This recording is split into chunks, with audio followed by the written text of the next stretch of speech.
Hey everyone, tonight we're trading soft pillows for togas, funeral masks, and the eerie stillness of an ancient Roman procession. Forget modern ceremonies with quiet music and soft words. In Rome, funerals were theatrical, political, and often overwhelming, complete with hired mourners, loud horns, and the occasional riot.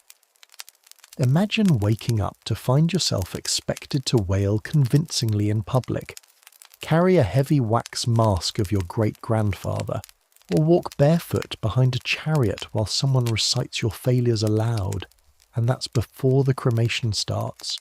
You wouldn't get a moment to reflect. You'd be too busy performing grief for the crowd, dodging falling flower garlands, and wondering why the guy next to you is juggling bones. Respect, optional. Chaos, guaranteed. So before you get comfortable, take a moment to like the video and subscribe, but only if you genuinely enjoy what I do here. And let me know in the comments where you're tuning in from and what time it is for you. It's always fascinating to see who's joining us from around the world. Now dim the lights, let your mind wander, and allow the gentle rhythm of my voice to lull you towards sleep. Maybe settle in, pull your blanket a little closer, and let's ease into tonight's journey together. If you were hoping for a moment of peace now that you're dead, sorry. You've barely exhaled your final breath, and already a neighbour is asking whether she can borrow your amphora collection for just a few days. Because in Rome, dying was only the beginning. The moment you hit the floor, or more accurately, your litter, chaise lounge or lavatory, a protocol begins. Not the clean, sanitised kind with medical gloves and whispering nurses. Number. This is the loud, messy, deeply superstitious parade of mourning that begins with a ritual shout and ends, days later, with your possibly haunted ashes being shoved into a wall next to your least favourite cousin. You're lying there, dead. Ideally on the 9th day of illness, because 9 was a magical number. Or maybe you were just getting over a mild cold and tripped over your own toga. It doesn't matter. You've expired. And in Roman terms, that means your body is now considered dangerous. Spiritually dangerous. The first step? Close your eyes. No, not you. You're dead. Someone, usually the eldest son, or the next available man in the household, must physically close your eyelids. Leaving them open was a big no-no. Open eyes meant your soul might still be lurking, watching, judging, maybe hanging around to possess the family goat. Then comes the shout.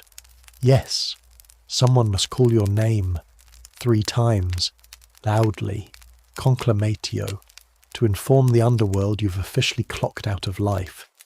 Why the gods need a roll call, no one knows. But skipping this step? Absolutely not. You don't want to be that guy whose ghost gets stuck wandering the atrium whispering, "Hello, I think I died." And now the mourning begins. Except in Rome, mourning wasn't quiet. It was theatrical. Women tear at their hair, scratch their cheeks, beat their chests. And that's if they liked you. If you were wealthy, you could hire professional mourners. Entire guilds of women trained to cry on demand, sob in rhythm, and occasionally shout about how noble and generous you were even if you weren't. You might be tempted to feel flattered. Don't. These women are loud, shrill, some carry cymbals.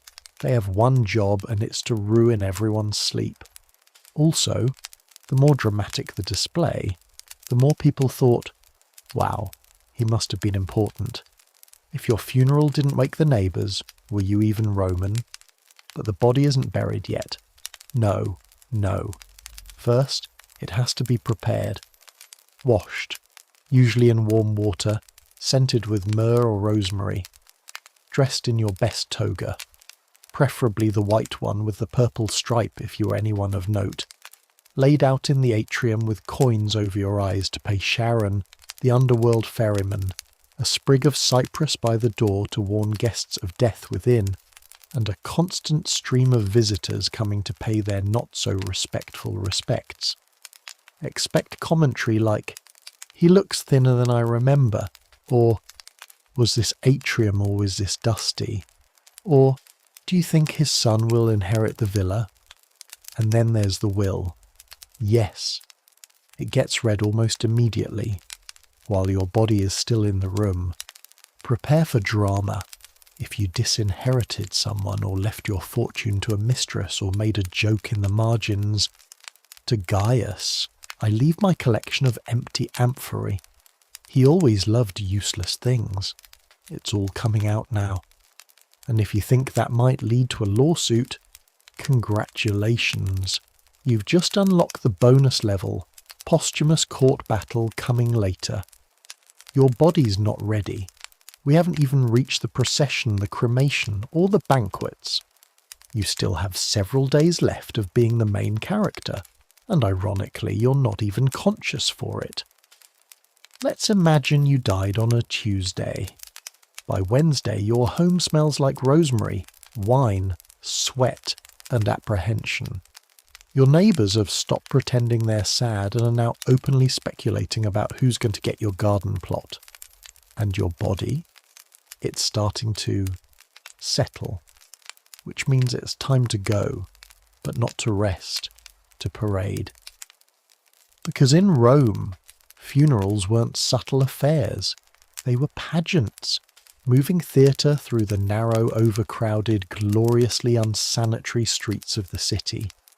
The funeral procession was your one and only chance to posthumously show off, so your family was going to do everything they could to make you look